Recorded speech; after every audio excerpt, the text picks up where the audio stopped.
But to actually encounter a food that could take away an adrenalized, hypervigilant state that I was in for most of my life is still profound to this very day. Welcome to the Holistic Life Navigation Podcast, where we explore life through the lens of somatics. I'm Luis Mujica, a somatic educator who teaches people how to find safety in themselves. Your turn to learn begins now. Okay, my friend, welcome back to the podcast. Thank you. I'm excited to be here with you. I think I was thinking about what I wanted to talk about, and I've invited you to my 6-week course all this year. I think you came to all the ones this year, which was awesome. Is that 4? Did we do 4 this year? I think I did 4. I did 4 this year. Maybe you started coming in spring. I don't know if you came in winter. I think I did 3. Okay, you did 3. Yeah. You were such an incredible addition. I mean, you helped so many people, and you clarified our understanding of nutrition and trauma healing, specifically with beans, so beautifully. So I kind of wanted to riff on that with you today. Unique's been here before. You can see our other episode with her to hear more about her story. But I thought it'd be fun to just kind of go into more expanding this understanding of stress, biological stresses, adrenaline, how beans relate to that, how nutrition relates to that, even in like a personal relational way, like how you experience it in your body. So I guess what I wanted to start with was helping us understand, people listening, why beans help so much with inflammation, with stress, with sleep issues, with hormonal issues. Like, let's just start with, why are they so helpful with all these things? Well, the magic ingredient as far as a bean goes is definitely soluble fiber. The soluble fiber is one of the very few elements that is strong enough to hold bile, and all that is encapsulated within the bile, which is hormones and toxins. The body is constantly filtering blood. I think it's something like 1.7 liters. I don't know if it's a minute or something like that. I should know this. I do know this. I don't know why I don't know this at the moment, but it's escaping me. But it filters all of this blood constantly. And in that blood are toxins, things that we're exposed to, and it's filtering through the liver. So I think that having something in the natural world where we're not having to take something to clean bile, but to eat something that is on a regular basis, helping your liver, helping your gallbladder, relieving it of toxins you've been exposed to, overproduction of hormones that are being broken down through the process of bile, or not broken down in some cases, and just giving it this container is amazing. I didn't have the education around the adrenaline and how, the body is processing all this adrenaline through the gut, and then the soluble fiber is in there capturing it. But I discovered it simply through the experience of doing it. And to me, it was really profound. It was a profound experience because I didn't know that you could live in a human body without feeling anxious, without feeling nervous, without feeling ungrounded all the time. Like, things are constantly in motion, but in an embodied body, things can constantly be moving, but there's still peace. And that was something that I didn't even know was a possibility. I had no idea. And I was early 30s, so 10 years. Let's see, I'll be, in next year, right before my birthday, I'll be 10 years on the protocol, and I'll be 47. So 37 started on the protocol. 37 years of life, I was anxious. I did therapy. I went to retreats all the time, breathwork retreats, things to try to manage this uncontrolled anxiety living in my body. And when I got sick with Crohn's and I was on the hunt And I knew, like, it was one of those feelings. I knew that someone was out there. I knew that someone was out there that could help me. And this belief and my acceptance of this belief was one of the strongest things that had ever happened inside of me. Very insecure, very unsure of myself, but I was sure that there was someone out there. I was like, there cannot be this world of humanity without somebody understanding autoimmune, right? So the needle in the haystack. So I went on the mission of healing my gut naturally from Crohn's, failed every attempt and was very disheartened, got on the bean protocol, not for my anxiety, not for my horribly painful periods that I had, for my gut. And that process where all of a sudden my nervous system, and that was the first thing I noticed because I had had this constant uncomfortable feeling in my body from the time I was a little kid. I felt this dysregulated nervous system, anxious, uncertain, just absolutely frightened half of the time. And because I was so used to feeling that way, I pushed myself to live anyway because I realized I could not live under the bed and that I would have to force myself out into the world. And I did. I forced myself into every uncomfortable situation that I could because I was like, I have to get over this feeling that I don't belong and that I'm not okay as I am and that, this anxiety can't rule my life. Something in my mind was like, you have to override this feeling because if you give into it, then I'll be a total recluse. I just feel like I'll disconnect. So when I started eating the beans, and mind you, I was eating the tablespoon every 20 minutes, 22 hours a day. So rapid fire, right? Like a very therapeutic dose. And suddenly this calm in my body. And that was the moment that I remember getting on the phone with Karen and being like, so tell me more about what they're doing because, yeah, my bowels are slowing down. And she was like, well, they're also helping with your adrenaline. And I was like, how did you know? And she said, the moment I met you, I knew you were a high adrenaline maker. And, people in my life, Chinese medicine doctor, because they feel the pulse and they're like, oh, Unique, you're a hummingbird. I was like, what does that mean? Oh, you're anxious all the time. So the beans, here I was working on it for my gut, and it gave me this gift of suddenly feeling. I couldn't feel anything but scared or insecure or angry, oddly. I could feel angry, but I couldn't feel the nuances. I couldn't feel you. I could only feel me because me was so loud that you didn't even exist.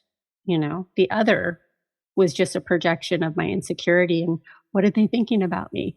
And do they hate me? And am I dumb? And whatever it is, right? So to suddenly open this little door of capacity where I could feel was profound. And I was still noticing my gut healing, but it was really this space, this capacity that I was gaining became the playground where I was like, wait, how is this possible? And I would say that the gut took a while to heal. That nervous system, the beans pulling down that adrenaline in my gut, that was to this day. I mean, it's a gift that I can't even put into words. I love that. I love that so much about what you said. I love, and what I'm hearing the most right now is the capacity piece, because I think it's so great that we see capacity through a biological lens. You were saying for 37 years you pushed through anxiety, and that's what we do. We push through. And when we start practicing the building of capacity and the nurturing capacity instead of pushing through, it's an entirely new way of living, right? And in that are the nuances of even the needs of body. You feel your no, even the subtle no's and the subtle yeses, you feel them because you're not overridden with the charge of adrenaline. And when y'all are hearing Unique talk about capacity, it's so good that we understand that when we're adrenalized, there's a constant circuit of charge just being electrocuted through the nervous system and the brain. So there isn't capacity for life because the body is already overwhelming itself so much with those hormones that you can't go out and feel exuberant and excited. You don't have the energy to even feel excited and hold the charge of excitement.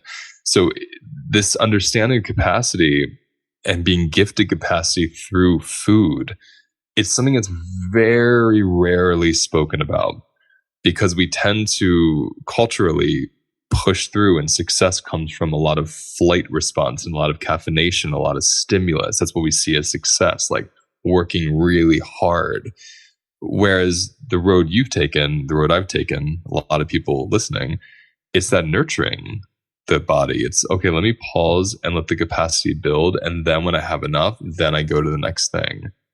And food, I'm hearing, was your teacher. It showed you, it gave you a felt sense of what safety inside of yourself felt like. Well, I had accumulated tools over time. Breath work was a tool. Therapy had been a tool. Reading, educating myself was a tool. But without being able to alleviate that adrenaline, that hormone that was constantly going, I didn't have capacity to use the tools. So the tools were just Yes. really great in theory. They were really wonderful in theory, but without that healing in my gut, right? So it was the healing of my gut that is connected to my brain. And so when my brain was constantly going with fear and insecurity and the what ifs, I spent a lot of time in the past. I spent a lot of time projecting in the future. I spent a lot of time just contracted. And I look back now and I realize that I never could tell if I liked someone or not because I couldn't actually feel them in that Mm, space between us, right? Two people create a third thing together. mm, And I was either caffeinated out of connection or I was drinking to try to create capacity. And I couldn't actually feel that third thing, that I call it a plant, mm, that mhm. plant between two people that both people are watering to keep alive because they want this thing to grow. And I didn't have capacity to see if they were watering the plant because I would just water it for both of us, just like here, Yeah. let me fill the space with all of this insecurity because I want you to like me and I want, this to be okay. And so I'm just going to water this plant for both of us. And now with capacity through diet, through then being able to access the tools, I can actually come to a relationship with confidence and and confidence enough to feel the space between us, feel that space here. And are we both showing up for this third thing that we want to Mm. create together? And capacity for the third thing. It takes Yeah. capacity to relate. And one thing you said that I thought was so important to touch in on was you said I drank to try to have capacity. And I teach this a lot in week 2. Usually come to the course week 3 or week 4. So I have those of you listening, the 6-week course, week 2 we go into nutrition for the exact same reason you said, because I can teach everybody these tools and their bodies can't receive the tools if they're highly adrenalized. They just can't. And then maybe they'll get like a little bit out of it, even with a lot of stimulation. And when the body has released that adrenaline through this nutrition, through this kind of protocol with beans and more balanced meals, the capacity to receive these tools and to even have the biology to go into trauma healing, it's so much more powerful and more successful and more effective. So the first thing we do in our exercises of the course is you start implementing different food because food changes your biology faster than anything changes your biology, maybe next to thoughts, right? Food changes it so quick within seconds, depending on what you're eating. And so once they've changed their biology a bit with the food and the adrenalines come down, then they have capacity for this other practices and for their lives.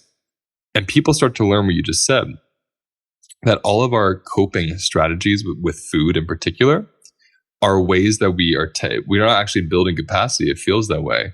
but we're temporarily, oppressing or soothing something really painful or difficult to be with. For you, it was drinking, probably because you couldn't eat anything because your stomach was so off.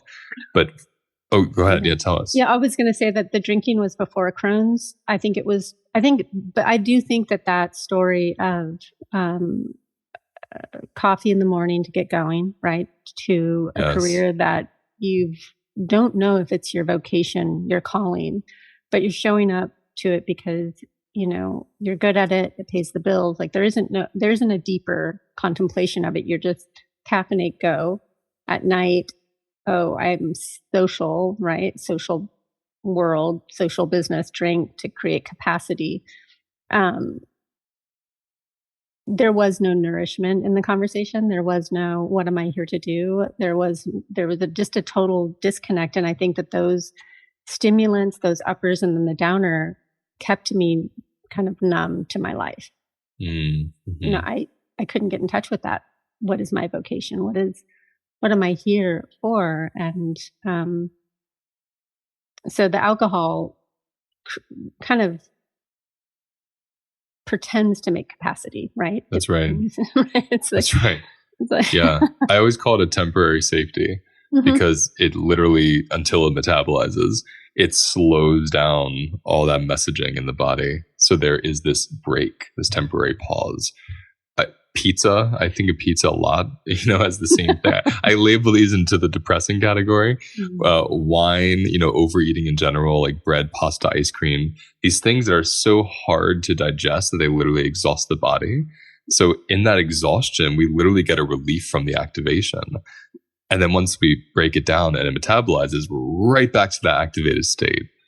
And then some, because now we have all this hormonal debt from processing the foods and what they do to our livers and kidneys and such, the blood sugar levels. So I'm saying this for people listening because I think it's so powerful and life-changing to be able to observe the difference between I'm coping and temporarily getting a pause compared to I'm nurturing, nourishing, and actually building capacity through again, nutrition and nourishment. I really like the word nourishment compared to the pausing and the coping and the soothing, right? Well, and feeding ourselves is very different than nourishing ourselves. Feeding is an act of filling hunger. Nourishment is an act of feeding cells. It's feeding us on a cellular level, right? It's not just closing down hunger. It's not just, okay, let's make ghrelin go away. It's really nourishment is mind, body, spirit. It's sitting down before a meal and it's not just, I call it the mouth party. It's not just yum, yum, yum, that tastes good. And then it goes downstream in the body. Another term for it is I call them the mouth shouldn't be a garbage can, for the body.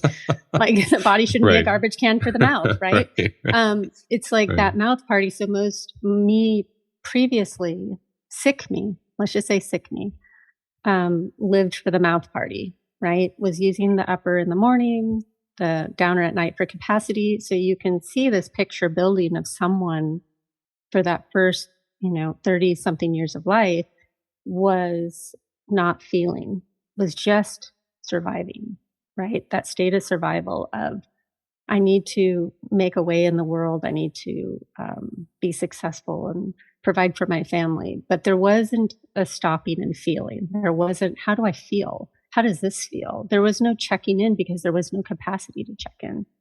So it was, I feel hunger. I fill the stomach, so I'm not hungry. It wasn't, I sit down and I nourish myself. I love two things about that. I love the mouth party. And I love what you're talking about, stimulating in the morning, depressing in the evening. I call that seesaw regulation because you're literally trying to either upregulate the body when it's depressed or tired, even a healthy response. Like exhaustion is a healthy response to too much work. So we often are constantly stimulating past that boundary of I'm tired. So there's that upregulation. Then there's the downregulation of the evening of having the depressant. And most people live their entire lives in that constant seesaw. So I think it's important just for people to hear that there's a sophisticated biology to that, to literally function and fall asleep in time so you can wake up in time for work and then stimulate to get through an obligatory day, not a day you enjoy. The mouth party is important to me, somatically speaking, because One thing I find with people when they start doing the beam protocol or any iteration of it is this experience and sense of boredom because they lose all that stimulus, right? And I think that's like the nutritional monastery, where they go into this place in their bodies where they lose the excitement that they were getting through food, and they're gifted this silence inside themselves which they never had before. And we overcouple that silence with boredom when really it's a sense of peace. Can you speak to that a little bit? Well, it feels like a punishment when you're used Yes. to the party in the mouth, you're like, woohoo.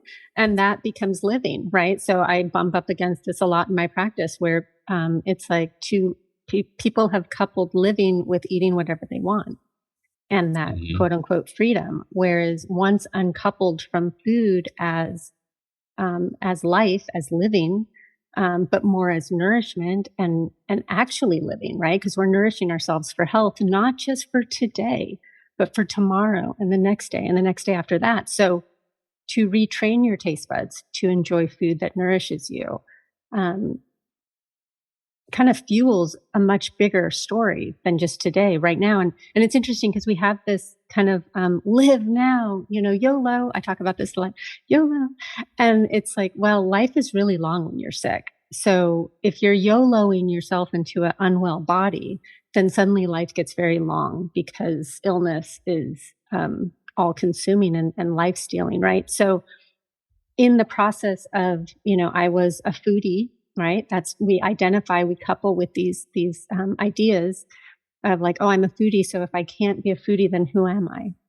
So in the process of doing the bean protocol, where I was eating steamed vegetables with salt and plain white rice and beans, and nothing had flavor, and it felt like cardboard in my mouth. And so I went from overstimulated and living incredibly sick, but I was living, um, and to absolute deprivation where it was like cardboard, like I said. And I was like, oh, cardboard in my mouth. And in the process of time, my taste buds changed.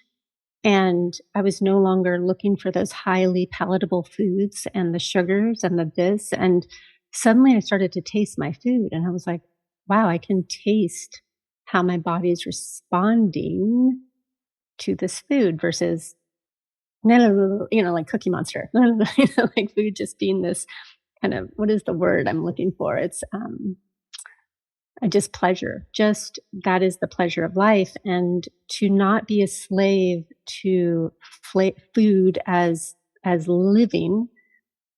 Um, Now I actually live. I feel I have capacity for others. I have things that I enjoy and things I want to learn, and I'm unafraid. Or if I feel the fear of not knowing, I embrace it and I can feel it and I can, work with it instead of I'll just numb out and do it.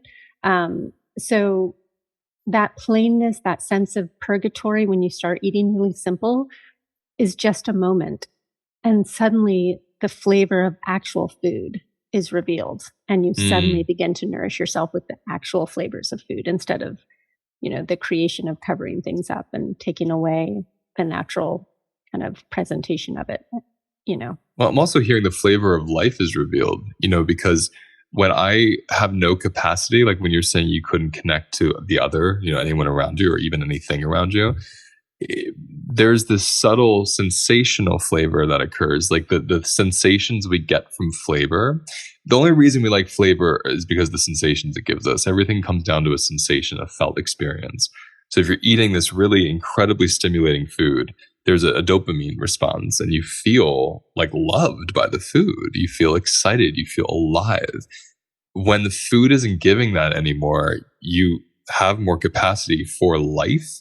And then the flavor of life, of relationships, of travel, of creativity, of self expression, of just feeling so good in your body, you want to go for a walk because nothing hurts. That flavor gets so much more exciting than food flavor. And I'm at that place where I can eat something super bland or what someone would call bland, let's say unseasoned. and there and there's so many, like I was just eating these chickpeas and they were just plain, nothing happened.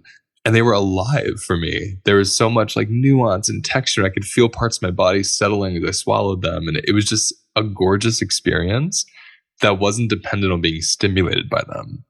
And now I get to be stimulated by our conversation and this podcast going out and the millions of offerings I have coming up. It's like, that's my new flavor. So I love this uncoupling of food is life into, food gives me capacity actually for life. It's not life itself. It gives me capacity for life. Yes. And it's letting go of these identities of like, oh, I'm a foodie. To me now, I identify as a healthy person with capacity. And food, amazing. I mean, I still can't believe it, but food allowed me to access that capacity, allowed me to use tools for healing, allowed me. So the thing that I was using to numb with and to live, even though I wasn't, ultimately in the end is the thing that actually gave me life. I mean, it gives us life. Food gives us life. It gives us that. But to actually encounter a food that could take away an adrenalized, hypervigilant state that I was in for most of my life is still profound to this very day. Mm-hmm. And I could say that if there's many reasons why I've stayed on the protocol all of this time. I feel the best I've ever felt. I healed an autoimmune disorder, Crohn's. I don't have painful periods anymore. I don't have anxiety anymore. I mean, there are moments where I have anxiety, but it's interesting in my life today, when I feel anxious about something, like if somebody invites me to something and I feel anxious, it's usually a signpost for me to sit with it and get clear if this is something I really want. You don't eat it down. You let it come up and show you something. Come up. And then I ask, is this in alignment with myself? Does this feel like something I have capacity for right now? Like I ask questions instead of just anxiously going, oh, I'm anxious, but this is great. I'm going to do this. I sit with it and go, well, is this great for me right now? Mm. I actually have capacity to sit with something, not react, not give an answer right away, but sit and pause. I have the gift of pause. That's something I never had in a hypervigilant body. Everything was a reaction. Mm. Things would come at me and I would have to react right away. Everything was urgent. Everything was urgent and everything was. And now I go, I'm going to sit with this, or I'm going to play with that. I'm going to, like a little cat with a ball. I'm just going to play with this a little bit in my body and see how this actually feels. And then I'll come back with an answer, when I feel it, when I respond. And I want to highlight this. This is important. Capacity to pause. I really want everyone to hear that, because when we're talking about pushing through, right, which is an urgent state, or reflexively eating. I was a binge eater for years. Reflexively eating or binging, another urgent state. Both of those do not invite pause. And both of those are the symptom of not having capacity for pause. Those two things aren't inherently bad or wrong. They're just what happens when we don't know another way. And then when there's this capacity to actually feel safe, this is why I talk about safety being inside of us. When we feel safe actually being with our bodies, then anxiety doesn't become this state we're living in. It becomes these moments of the body speaking to us and asking us to listen. And it becomes an inner relationship, doesn't it? Not something you push through or get rid of. No, it's a signpost. Things that come up, for me, things that come up and bubble up is an opportunity. It's a signpost to sit, to pause, not to run, not to override, but to sit with it and go, what am I feeling? Why am I hurt? What is hurting inside of me? Or why am I anxious? Is there something about the scenario that isn't sitting with me? I actually don't see fear as a bad thing. In my life, fear has served as an incredible teacher of all kinds. So fear, and all of these, but that's, my point is, all of these feelings are actually important. They're messengers. And when I didn't have capacity, I had no capacity for the messengers. Everything was scary. All of the feelings were scary. And that place and to bring it all together with diet, I didn't think diet mattered. And what I learned is that there couldn't be anything further from the truth. Diet is one of the most important tools in life for health, capacity. To me, this is a big statement, but therapists of all types should be looking at diet. Oh, 100%. Like 100%. diet is this cornerstone of our well-being. And for me, I did 10 years of therapy. That was fine, but I actually didn't reap the benefits of that therapy until I had capacity. That's so, it lights me up, and it's so important because every time a therapist takes my course, I get so excited because I know now they understand the link between trauma and nutrition, and then they can seek out people like you, Karen Hurd, other people that understand specifically the connection between adrenaline and nutrition, because that's what we're really talking about here. Like, like weight loss, your skin being vibrant, that's all great. But when it starts at this basic principle of the relationship between adrenaline and all those illnesses and how nutrition can affect adrenaline, it kind of from there, all this balance is restored. And that's what I think the modern therapist is missing. And even coach, anyone that's working with stressed / traumatized individuals, you're working with bodies that are highly adrenalized. And this adrenaline comes from the cyclical reverberation of traumatic events. And it comes even more so from the present daily choices that are driven by that traumatized nervous system. So my trauma happened 20 years ago. That lives in me if I haven't found it and helped to release, because I don't know how yet. So that lives in me. But what actually affects me is how that drives me to stay up late and watch movies, how that drives me to drink coffees in the morning, how it drives me to soothe myself with chocolate and cookies and chips. So this unconscious drive from my trauma that's stored in me to these foodstuffs, which then increases my adrenaline and just adds to the charge that the trauma already gives me.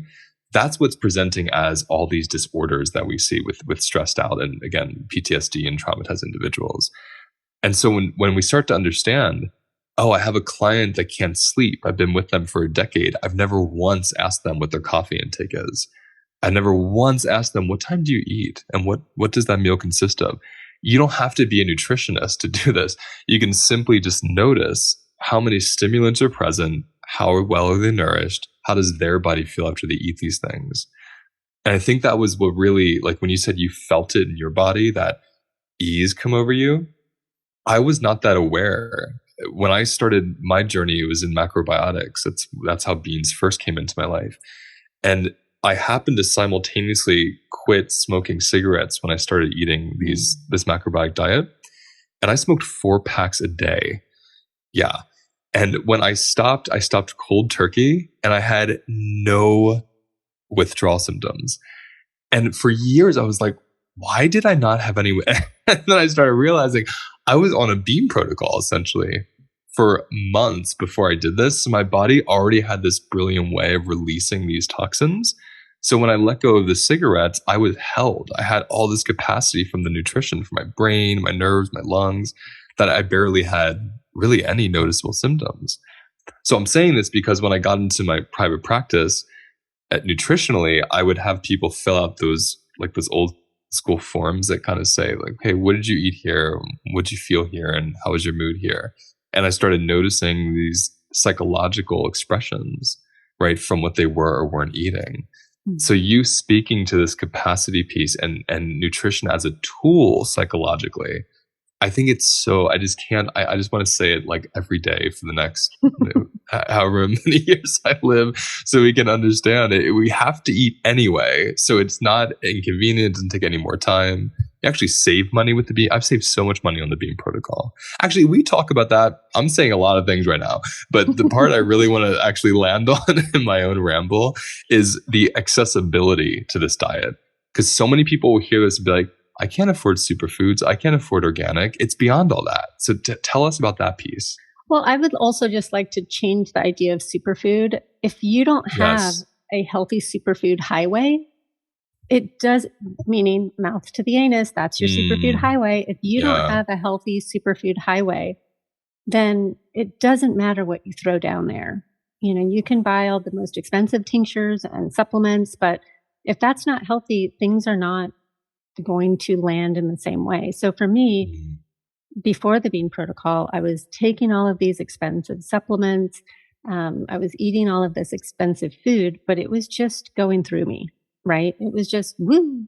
So to heal, really heal from the mouth, which is such an important part of health, all the way through to the end, then whatever food you are eating from the natural world is a superfood. The fact that they've like sequestered certain foods as superfoods is silly to me because you're just paying more for something that you don't need to pay more for, because if you're eating a well-rounded diet, you are getting everything you need.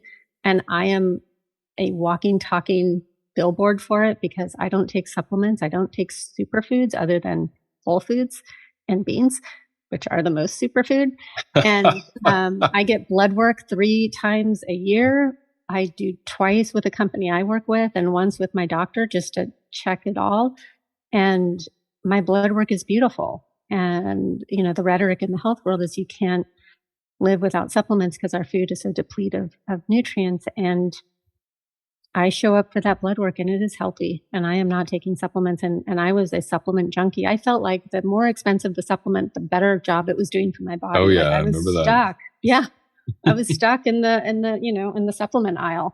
So I remember food. looking at my counter and there were like 30 bottles, and I remember thinking, I am so healthy. There were Mhm. 30 there were 30 bottles on my counter. I am so healthy. And I wasn't. I was a wreck. I'm healthier now and I haven't had supplements in like 4 years. Yeah, It's it's amazing. well, you realize that whole saving your money and buying whole organic food for me. Not obviously it's not important maybe that everybody get organic. For me it is. It it's an insurance that what I'm eating has less chemicals, you know. Oh, yeah, me too. And to me that's important for my gut health. So to me, every time I sit down to a plate of beans and whole grains and vegetable, those are superfoods. Mm, That is superfood. mhm, And beans, actually, they grow crops of beans to help fortify soil. Um, Beans are um, planet healthy. Beans are inexpensive. And within every bean is just minerals and, what you need. What you need is within a bean. So, um, I think beans are, sadly, they got a bad rap somewhere along the way, but they're probably one of the most profound foods that we can be eating for the longevity of our health, for the nourishment of our nervous system, for the gentle and beautiful support of our liver and our gallbladder.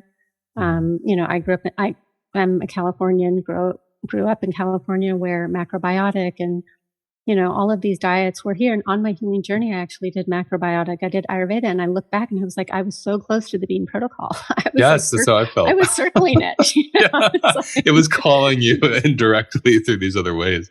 it was Yeah. like, you're so close. Just take the ghee out of all of the. Just a little less grain, more bean with each meal, and no more ghee. Yeah, and and I know. Look, I've been on it and working with it for a while now, and there's an absurdity to how much beans you can eat on various healing protocols, but it's looking at it as therapeutic dose, right? So I'm very um, sensitive to the person I'm working with and meeting them halfway of where they're at, and also figuring out where we need to get their body in the detox conversation. But um, not everybody's going to need that kind of volume of beans. And I just want to say it because I previously said I'd been eating beans every 20 minutes for 22 hours a day. And I was a person with one foot in the grave. And what I needed to pull myself out was extreme measures. And instead of doing extreme measures in surgeries and medications, I was doing extreme measures with food. That's right. And I mean, you're hearing someone that suffered for many years from extremely debilitating Crohn's, couldn't digest a thing. Everything went through you. I heard an interview with you once where you said that your skin was so sensitive that you would like cry if your husband just grazed against you or touched you. Like you were in so much pain. Oh, and I couldn't be in the sun. Like the sun, the thing that gives you vitamin D and gives you light. Mm. I couldn't be in the sun. My eyes hurt, my skin hurt. I was really in bad shape when Karen found me, or I found Karen. I was that magnet looking for her, and somewhere Mm. along the way, I pulled, I pulled that Yeah. magnet. Yeah. Yeah, and we keep saying Karen throughout this. We're talking about the illustrious Karen Hurd, and she's there. I have a ton of episodes with her, so y'all can browse those. You can also go to KarenHurd.com and see a lot of her work. She's pretty much our teacher and mentor in a lot of ways. Yeah. She's You know. been my nutritionist and mentor for 10 years. And Mm. um, really, I don't look back at my illness and how I treated my body, because I realized that I treated my body the way I did so I could get the lesson of illness, so I could do what I'm doing now.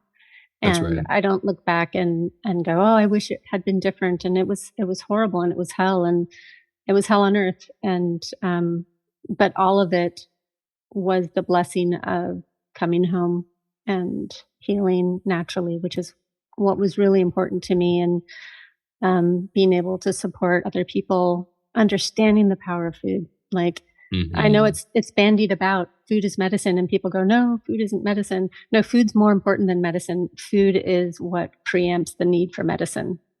Couldn't agree more. I spent so many years at the poverty level because of my own choices of not wanting to, not even having the capacity to conform to a certain career that would actually give me money. I just couldn't do it. I didn't have the energy. Uh, and I remember through those years, I would forego having a cell phone, having a smartphone, going on vacation, doing things people did because I put all my money into food. And I remember having the same. It's not even like a spiritual concept. It was a reality that I saw my friends and people and clients and people I knew spending like $900 to $2,000 a month on insurance. And I remember thinking, I could do that, or I could take that and put it toward my grocery bill, and I could just be thriving. And that's what I've done, my entire adult life. I still don't have insurance, actually. Not telling people not to have insurance. me, me personally, I just so far my path is so. But food has been, my preemptive, and I've broken a bone before, and I got a bill, and I paid it off over time. But I don't need insurance the way I would if I had conditions that were from ill health from being malnourished. And I think when you were saying about feeding is different than nourishing, uh, we can feed ourselves the most expensive, beautiful food or the cheapest, most delicious food, whichever one it is. And we're still extremely malnourished. You were getting calories, but no nutrients. And I think when you said about that highway, the superfood highway is such a great statement. Because when your digestive system can't take in information from food or supplements, there's nothing you can really do. But I remember learning that when the system, when the biome and when the bacteria are really balanced, we synthesize so many nutrients from a simple food. So one food that has, let's say, like 20 milligrams of C, if there's sauerkraut added to it, or if there's some kind of fermentation happening, your body can actually synthesize more of these vitamins and minerals. So your body becomes this like life producer. It's incredible. It's a super organism. Yeah, that's right. That's let's right. like take the mystique off of these superfoods, and let's actually put the power back where it is, which is we're a super organism, and we are here to thrive and survive. And as we have this conversation, our body is at work healing whatever needs to be healed. Mm, And all we have to do is put in the nourishment that empowers the body to be the super body that it is, and to mm, heal. And mhm. as we speak, this moment, we're healing. And yeah, I look at superfoods, and I'm anything that grows from the earth is whole foods. These are superfoods. They're all superfoods. We don't need to pay more money for you know, these select few that people are calling superfoods. What we need to do is cultivate a healthy digestion. And then every food that goes in is going to be pretty freaking super. Mm, I couldn't agree more.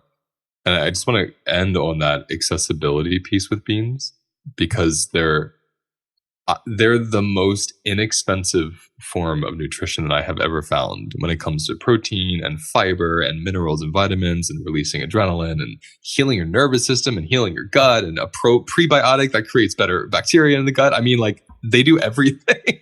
It's feel like I'm Okay, so supplementing maybe they're a everything else with superfood.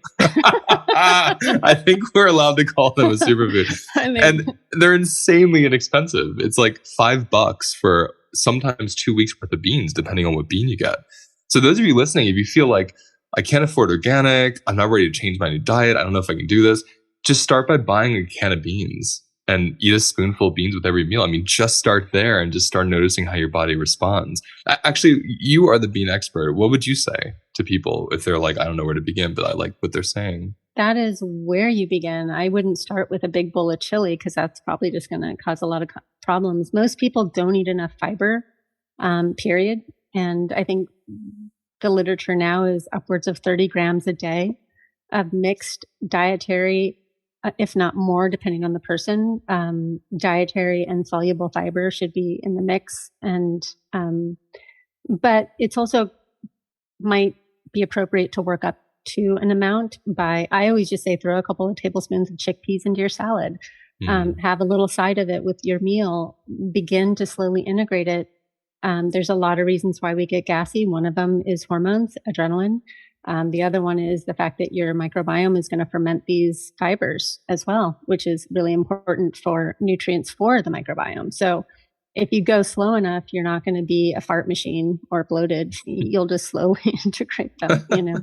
Yeah. That's a really good point, because so many people that I've worked with, when they start eating beans and they become fart machines, and they connotate that with something negative, when really it's like they're having a beautiful detox, and they'll usually stop because of the bloating, which, if you're super uncomfortable and you can't handle bloating, get it.